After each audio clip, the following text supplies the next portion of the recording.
What's up, you guys? So on to another review, and this time we're doing episode 3 of season 2 of Oreimo. Now the title for this episode is called "My Friend Can't Take Off Her Glasses." And before I go into this review, if you guys do not want anything to be spoiled, I suggest... My friend texted me. Give me 2 seconds. I suggest you guys either close this video or, go watch the episode and then come back for my take on the review and what I thought about the episode. So what I love about this episode is that we're basically stepping into Saori's shoes. We are getting her backstory, and I am really happy because I've been wondering about this chick ever since the series have started. For me, that has to be my favorite character. My favorite character has to be Saori. And I really wish Kyosuke would end up being with this chick rather than Kuroneko or Ayase or basically any love interest that he has somewhat formed. But to be honest, my tie is kind of between Saori and Manami. Either one of those two. If he ends up with one of those two, I will be happy. But give me a second. Soda. But we're basically giving into this backstory of how she became an otaku and why she wears those glasses. And she basically starts off her story. This has been 4 years. This takes place 4 years ago. We're introduced to her sister, Kaori, who is 7 years older than her. She basically picks her up in the middle of the night, wakes her up and says, "Hey, you want to see something cool?" They take a night ride, motorcycle ride to an apartment complex. Kaori goes into explaining that this is a collection house, one of her hobbies that she has made. Saori doesn't understand. She thinks it's kind of a quiet hobby for her to have, but she basically takes her to the apartment building to show her what she means. From there, we are introduced to Kaori's friends, Shinya Shinada, Kana, and this other girl that we have not yet been introduced because they leave her out until the next scene, which is Hoshi, who's a girl. Kaori basically goes into explaining that she has basically formed a group of comrades who basically share in the same interest in the otaku culture. And Shinja, we don't really know. I mean, he likes anime, but we don't really know what's his deal. But we learned that Kana, she's a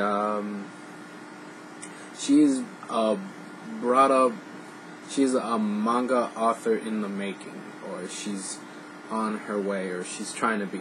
And we learned that she has 7 different pen names, and they all have different art styles from the book that she basically gives Saori, and she was like, "Oh, here, take a look," and she recognizes that her art style changes, and so fill in some blanks there. We learned that Kana is basically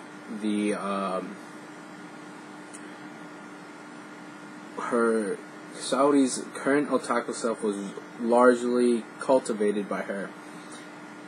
And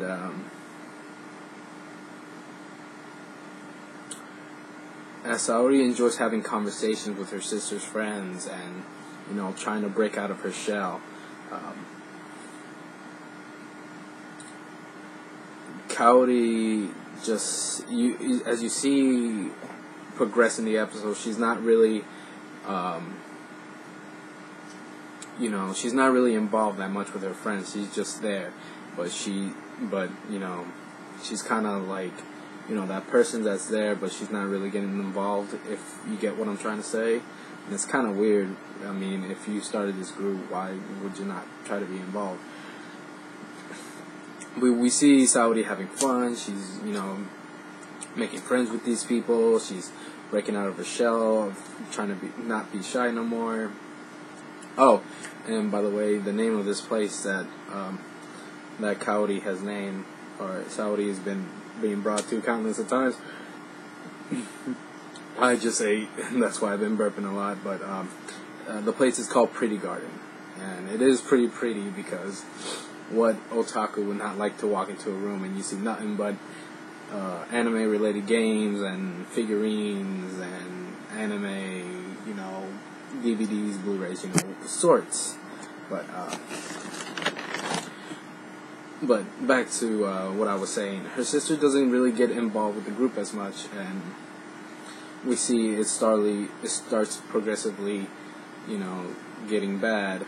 Well, not really progressively, but, out of nowhere, this bitch just drops a bomb just saying, she's getting married and she's going to go live abroad. And just when, her sister was enjoying herself and breaking out of her shell, this bitch just up and leaves. Like, what the fuck? It's like when you get with a group of friends that you haven't seen in forever, and then, one just leaves and you're like, the fuck? Like, seriously? Like, why? But, Saudi felt like this wasn't going to affect the group, because she thought, everybody was going to be together, everyone was having the time of their life. But one by one, people kept leaving, and she was like, her sister was the pin in this group that kept everyone together. But, being pissed off that after her sister just left this group, she flies out and just bitch slaps her sister and is like, what have you done? We were all having the time of our lives. We were all enjoying ourselves. Why did you have to ruin it and leave? And Cowdy goes into explaining, this was my group. I'm the one who made this group. So it's only, it would only make sense that if I left, then the whole group would just disperse. I mean, you were nothing to the group. You didn't even do anything, and she becomes more of a bitch, saying, you were just, my little sister. To my friends, you were, just the little sister. And with that being said, we see Saudi go crying down the stairs, and she basically goes back into the Pretty Garden.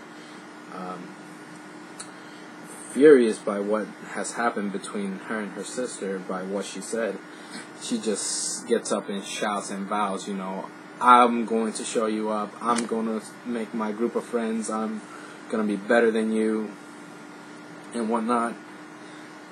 And I actually thought that was pretty cool that she did that, because I was like, yes, I'm rooting for you always and forever, because you're my favorite person. And we see Kana, who just happened to be there at the time, just returning her spare key. She basically, they have a little moment together where, they're like, Saudi basically says, are you going to come back since everybody's left? And she's just like, no, I mean, I made my debut. This is the time where I'm supposed to, be focused on my work. But she's like, there's nothing really I can say to you, because you're not going to listen. You're going to do what you want to do. But, you just said so yourself. You're going to show up your sister, so do that. And so Saudi's like, is there any way you can give me, you can pass down the title of master to me? And she enjoys being called that. And she was like, oh, yes, So she takes off those weird glasses and gives them to Saudi. So we basically learn where she'd gotten them. And I forgot, and I left out that in the beginning when we meet Kana, she's the one who has those glasses. So she basically says, these are magical glasses, and I entrust them to you. So here. And she gets the weird talking pattern from her too, because in the beginning of the episode, she just like says kind of like a Shakespearean way of talking, like thy, thus, tis, thee, stuff like that. I don't know, I barely even remember any of that shit from high school, but she basically passes down the title master to her, and we see, how Saori ended up making the group of, because in season 1 we see, Kyosuke basically tells his sister, if you want to be a part of this group, you should go out and try to make friends who are in this community. And we see Saori, buying a regular green t-shirt and, trying, and I must say, that bitch is tall. Like, if you have not seen the episode, and once you get toward the end, that girl is fucking tall, and plus she is goddamn pretty. Like, Saori is pretty. I have no idea why Kyosuke does not go for this bitch instead of the other girls that he's like, blah. Like, no, you should be with her, not with the others, but, or trying to get with her, and not trying to, having some unknown shit somewhere else. But, we see that Saori was the one who created the group, and we see at the same time on her laptop, Kuroneko and Kiririn both join at the same time. But after with that being said, we go back into Saori's bathroom where she is still contemplating, my friends have seen me without my glasses, what am I going to do? And after she's done telling her story, she goes out, she's like, I'm sorry, you guys had to see me like this, I didn't expect you guys would drop by. And they're like, no, it's cool, it's whatever. And they wanted to surprise her because it's her birthday, throwing that out there. We see her sister reappear into the picture after Lord knows how many years, 4 years to be exact, because they said it. And we see Shinja, Hoshi, as well as Kana, and they all reappear. I'm sorry, you guys, I shouldn't eat that much. But,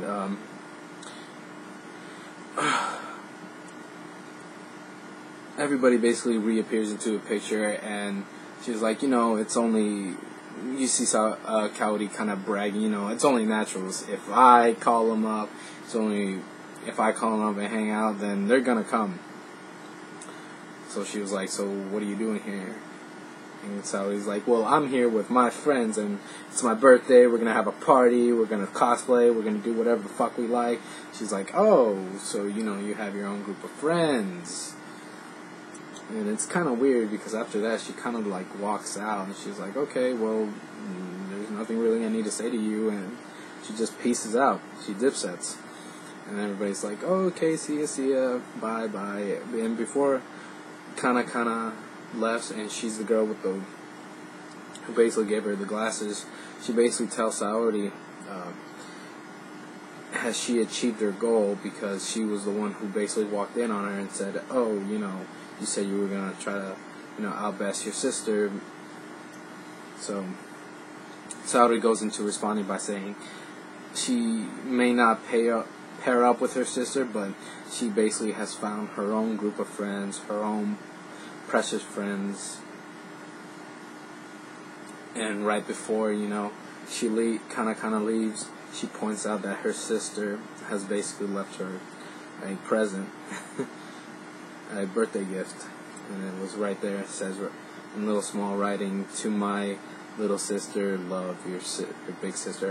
I don't really know for detail, but